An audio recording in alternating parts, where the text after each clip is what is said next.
Hello and welcome to Wasted Plotential, where we discuss the wasted potential of our favourite plotlines. According to a recent, at the time I wrote this, Forbes article, Warner Bros. Still doesn't know what to do with Superman on film and how to make him relevant. Sandman creator Neil Gaiman responded by saying, "You don't make it relevant, you make it inspiring." Personally, I think you can do both. In fact, to make it relevant in this day and age, you kinda have to make it inspiring to avoid it being more depressing than Batman v Superman. So that's what we're going to discuss today. How to make a modern Superman movie that is both relevant and inspiring. Both of these goals are tackled with separate aspects of the film. The plot is relevant and the character is inspiring, naturally. Let's start with the latter. Superman is the ultimate symbol of hope, not just within the DCU, but I would argue in our world as well. There's just something inherently inspiring and hopeful about the image of Superman hovering overhead, his cape billowing like a flag in the wind. But it takes more than just that to stick the landing, as we all learned the hard way from the dour, depressing take on the character we were subjected to in the DCEU. The most inspiring thing he did was cameo at the end of Shazam, and before that, the last time he inspired someone was when he was dead. The thing about Superman that a lot of people miss is that there are two distinct yet equal halves to his character: the super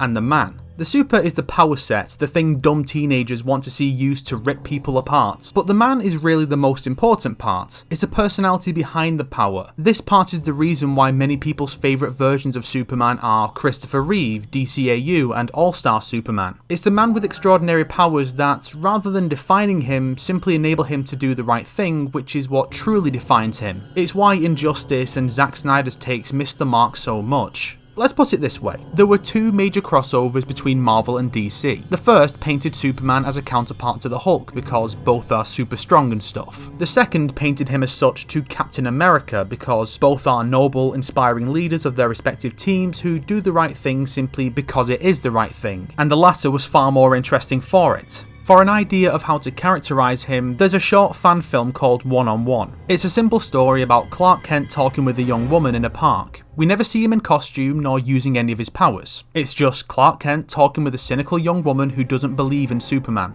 And you know what? It's a hell of a lot more inspiring than anything the DCEU version ever did. I was pointed to this fan film by someone who compared it to a short story I wrote a while ago where Lois Lane conducts the first ever interview with Superman and he slowly wins over the cynical Lois with his very genuine responses to her questions. Obviously, it was inspired by this wonderful scene in the original Superman movie. People really seem to like that one, so check both it and the fan film out. Both are good examples of how I would characterize him, and I'd probably include scenes just like those two in the film. Links are in the description. Ultimately, the thing that makes Superman so inspiring is the same thing that makes characters like Captain America and Spider-Man inspiring. They just want to do the right thing for its own sake, and they are uniquely empowered to do so. There's a certain inspiring sincerity in those characters. So, if it works for those two on film, why can't it also work for Superman? Especially in an era where hope for the future is constantly dwindling thanks to self-interested cunts obtaining more and more power who refuse to do anything to help solve the world's larger issues and instead constantly fuck over others for their own gain.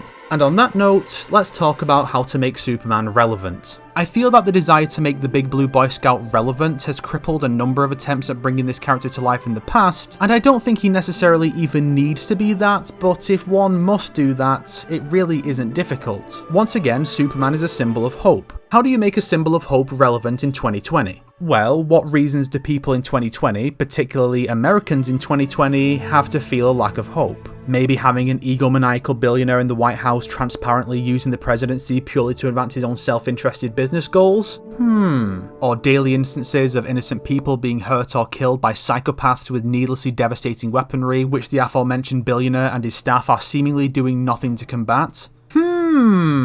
Donald Trump already is the real-life Lex Luthor, so use that. Coupled with, as a friend pointed out, Lex's canonical xenophobia towards our alien protagonist, the allegory writes itself. Of course, you don't add anything to Lex to make him more like Trump. Doing that runs the risk of turning him into MK11 Shao Kahn, and you don't want the subtext to become just explicit text. No need for sexist comments, unwanted sexual advances on Lois Lane, or make X great again lines. He works fine for our purposes exactly as he is. President Lex is currently in office, and there are daily attacks by supervillains which Lex is not lifting a finger to stop and is actually profiting from, intentionally or otherwise. This is the world in which Clark Kent moves to Metropolis and adopts the cape and tights as Superman, a symbol of hope and optimism that may seem to some a little corny and old-fashioned, but hey. People might just need a little old-fashioned. Clark wants to give people hope in this dark time, which is difficult with Lex's anti-alien propaganda that many people just eat up out of fear and ignorance. Kinda like in the Supergirl show, but with more tact. This causes people to doubt Superman until he does something really big at the end. This inspires the people, gives them hope which can extend beyond the confines of the cinematic world he inhabits and into our own world, inspiring hope that things can get better. Of course, in order to achieve this, there are other characters such as Lois and Jimmy who must do the right thing as well, even without powers. Clark himself probably has a moment where, despite having lost his powers due to some form of kryptonite or red sun radiation, he still goes after Lex to stop his villainous scheme. This shows that you don't need superpowers to stand up and do the right thing, even when it seems like all avenues to do so are being blocked off by people who wield far more power than they should legally and morally be allowed. That is how you make a Superman that is both inspiring and relevant in the 2020s. This really isn't difficult. If Henry Cavill had been given this kind of Superman to portray, we could have had something really special here, and we wouldn't have had to wait for The Witcher to learn what an absolute giga-chad Cavill really is.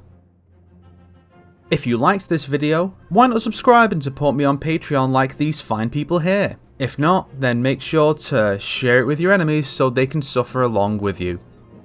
Today's recommended video is Why the World Still Needs Superman by Owen Likes Comics. It popped up in my feed just as I was prepping to make this video and genuinely scared me that it would touch on the same point and invalidate this one. It didn't, fortunately, but it's a good watch regardless.